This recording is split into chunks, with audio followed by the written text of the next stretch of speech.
On commence finalement l'unité de physique. Voici la première leçon officielle. Est-ce que vous vous rappelez qu'est-ce qu'on apprend cette année? Justement, la lumière et l'optique. Alors, la première leçon? La première chose qu'on va étudier ensemble, c'est la lumière, ses sources et sa nature. L'apprentissage, c'est de comprendre c'est quoi la nature de la lumière et connaître les différentes sources. En effet, elle est très importante, tellement importante que c'est la première chose qui a été créée. Au début, il y avait seulement du noir et que Dieu dit que la lumière soit et la lumière fut.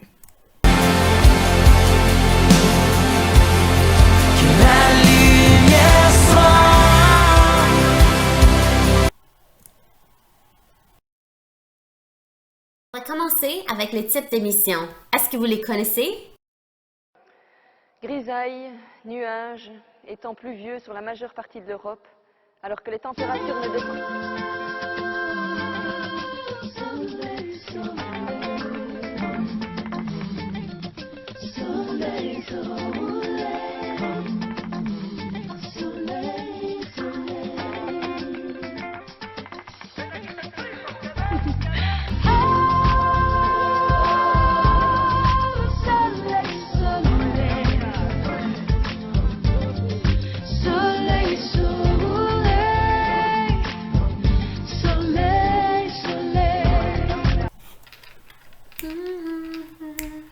Oh! C'est quand même catchy, n'est-ce pas? OK. Alors, la première source, c'est le soleil. Oui, le premier type d'émission, c'est le soleil. Mais savez-vous qu'est-ce qui se passe sur le soleil qui lui permet de faire ceci? Bon, c'est une réaction nucléaire en fait, qui dégage une énorme quantité d'énergie. Cette réaction nucléaire s'appelle la fusion, comme vous pouvez voir, entre deux atomes d'hydrogène, de isotopes différents d'hydrogène. Vous avez tout ça chez vous à la maison. Est-ce que vous avez déjà pris le temps de regarder à l'intérieur? Regardez. Qu'est-ce que vous voyez? Il y a un très petit fil qui se trouve à l'intérieur. Ce métal s'appelle le tungstène. Et c'est un métal qui est capable de supporter un énorme montant de chaleur et d'émettre une grande quantité de lumière quand il est chauffé. C'est ce qu'on appelle l'incandescence. Ce métal est le tungstène. Est-ce que vous êtes capable de le voir sur le tableau périodique? Quel numéro atomique a-t-il? C'est quoi sa masse? La deuxième source, c'est l'incandescence. C'est la lumière qui est émise par un objet très chaud. Dans notre exemple, c'est le tungstène. Est-ce que vous êtes capable de l'identifier sur le tableau périodique, cet élément? Pourtant, le tungstène a un faible rendement, 5%. Ceci veut dire que 95% de l'énergie est perdue sous forme de chaleur au lieu de lumière. Pas très efficace. Le troisième type s'agit de la décharge électrique. Donc, suivez-moi. Voici, on a un tube qui est rempli de gaz. Souvent, c'est le sodium et le mercure qui sont gazifiés. Ce qui arrive, c'est qu'on fait passer un courant électrique d'un côté à l'autre et ceci fait exciter les particules de mercure qui sont à l'intérieur. Durant l'excitation, les électrons vont se déplacer pour revenir à leur orbite originale et émettre de l'énergie. Cette énergie-là est émise sous forme de photons de lumière. Donc, voici les électrodes. Ceci est un tube à vide qui contient des particules de gaz. Ceci est un exemple. Souvent, le sodium et le mercure décharge électrique. J'avais ici dans ce tube différents gaz rares. Et si vous regardez à travers un spectroscope, une expérience qu'on va faire ensemble à notre tour à l'école, vous allez être capable de voir ce qu'on appelle le spectre d'émission du gaz en question. Alors, suivez-moi pendant que j'explique de quoi s'agit l'excitation. J'ai pris ici un métal, disons le potassium. Il a un seul électron sur sa couche de valence ou son dernier orbital. Une fois que je lui donne de l'énergie, cet électron bouge de place et s'en va vers une orbitale plus élevée parce qu'il a beaucoup d'énergie. On dit qu'il est excité. Maintenant, il ne va pas rester là pour longtemps. il doit redonner cette énergie-là pour revenir à son orbite originale. Il émet cette énergie sous forme de lumière. De la fluorescence, une autre façon d'avoir la lumière. Dans la fluorescence, on a de la vapeur de mercure et d'argon qui est un gaz noble à l'intérieur d'un tube, mais il y a une couche de phosphore sur les surfaces de ce tube-là. De la même façon que je viens de montrer, les particules de mercure deviennent excitées parce qu'il entre en collision avec les électrons qui sont envoyés par le courant électrique. Ces électrons viennent du courant électrique. Ils excitent les particules de mercure leurs électrons seront excités et vont absorber de l'énergie qu'ils vont devoir remettre sous forme de lumière. Mais la lumière émise par le mercure est invisible pour les humains. Par contre, le tube lui-même est plein de phosphore et ce phosphore-là absorbe ces photons et réémette une lumière visible qu'on appelle la fluorescence. Son rendement est 20%. Donc, comme vous pouvez voir, c'est beaucoup plus que l'incandescence. On raconte l'histoire. Ici, j'ai une source électrique. Donc, les électrons sont envoyés à haute vitesse, ce qui donne beaucoup d'énergie au mercure. Ça excite les atomes de mercure qui émettent une lumière qui n'est pas visible aux humains. Mais cette lumière-là est absorbée par le phosphore qui, à son tour, émet une lumière visible. La fluorescence est très intéressante et elle a beaucoup d'applications.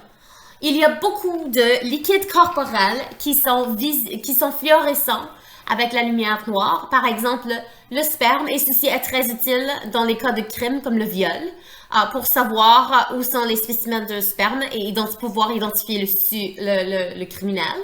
Il y a aussi l'urine et sur la langue elle-même, il y a des particules qui sont fluorescentes. Alors, les régions qui ne sont pas fluorescentes veulent dire qu'elles sont sales ou contaminées. On utilise aussi les substances fluorescentes pour détecter les documents qui sont fraudes, comme par exemple l'argent et le passeport. Petit secret, avez-vous déjà vu le passeport canadien sous la lumière noire? Je vous encourage de le regarder. Mais c'est aussi très intéressant de voir la fluorescence à travers la peinture et l'art. Regardons un exemple.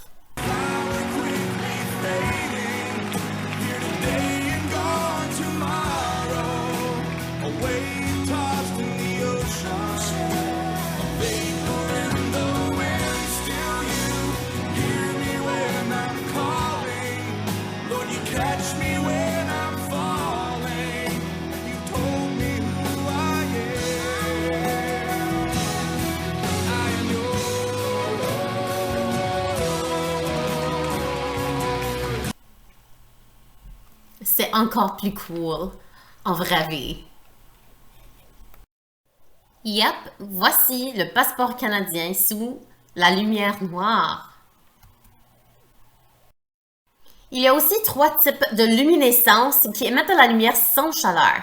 On a la phosphorescence, la chimiluminescence et la bioluminescence. Regardons c'est quoi ces 3.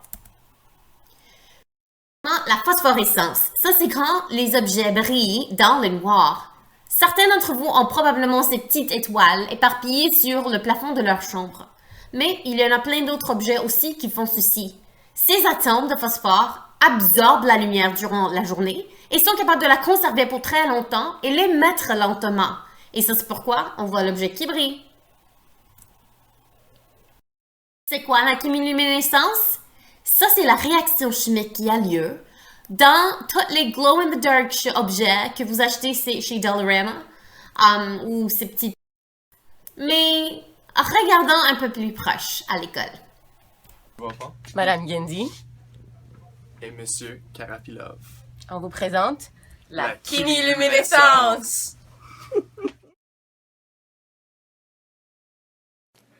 Oh non, une panne d'électricité! Va chercher les lampes de poche et les bougies. Zut! J'en ai pas. Qu'est-ce qu'on fait? Penses-tu la même chose que moi? La chimiluminescence! Wow! Yay! It's literally lit, guys. Cool. Yay! La bioluminescence, j'imagine que vous avez deviné. C'est quand il y a des organismes qui sont capables d'émettre de la lumière naturellement. C'est une réaction biochimique qui a lieu dans leur corps qui leur permet d'émettre justement cette lumière. Est-ce que vous vous rappelez de Finding Nemo? Oui, ce méchant poisson est un exemple parfait de la bioluminescence. It lives in total darkness at depths of up to a mile below sea level, and what has been referred to as the midnight zone. Down here, don't be afraid of the dark. Be afraid of the light.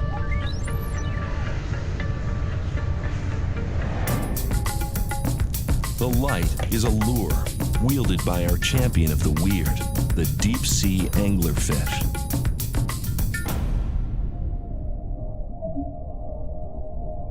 The lure is created by bioluminescent bacteria that live inside the angler. It drifts through the water, flashing its beacon, waiting for something to take the bait. Parlons maintenant un peu de la nature de la lumière. Donc, on dit que la lumière est une onde. That's right, it's a wave. Okay? Donc, c'est une onde électromagnétique parce qu'elle a des propriétés électriques et aussi des propriétés magnétiques. La lumière se propage dans le vide, dans certaines substances. Donc, voici une onde. On regarde toujours la distance entre une crête et une autre crête et on appelle ça la longueur d'onde. Différents types de lumière ont différentes longueurs d'onde qui leur donnent des propriétés très différentes. Donc, on dit que la lumière est électromagnétique parce qu'elle crée un champ électrique et aussi un champ magnétique. Ah, regardons ce fameux spectre. Donc, ici, on peut voir que différentes longueurs d'onde peuvent avoir différentes énergies. Donc, ici, par exemple, les longueurs d'onde qui ont une distance de 10 à la 3, donc ça, c'est environ un terrain de soccer entre 10 à la 2 et 10 à la 3. Eux autres, comme les ondes radioélectriques, ont très peu d'énergie. Mais le plus que la distance et la longueur d'onde diminuent, le plus d'énergie que la lumière va avoir. Donc, par exemple, les rayons X ont de très petites longueurs d'onde et une énorme montant de énergie. Regardez les autres exemples, les rayons X, les rayons gamma. La lumière que nous sommes capables de voir, c'est seulement ici. Elle se situe entre 10 à la moins 6, 10 à la moins 7. Elle est très petite. Et ça, c'est ce qu'on appelle le spectre visible. Donc, la plus grande longueur d'onde qu'on est capable de voir, c'est le rouge. Elle est 700 nanomètres de grand. Juste après les rayons rouges, on a le rayon infrarouge. Et la plus petite longueur d'onde que nos yeux sont capables de voir, c'est le violet. Et il a une longueur d'onde de 400 nanomètres. La lumière plus petite, juste plus petite que ça, s'appelle les ondes, on a les ondes ultraviolets. Donc, s'il vous plaît, prenez quelques minutes pour faire les questions suivantes afin de pratiquer. OK, les élèves. Alors, sur ce, je vous laisse pratiquer. N'hésitez pas de m'envoyer si vous avez des questions. Et croisons les doigts, on se verra bientôt.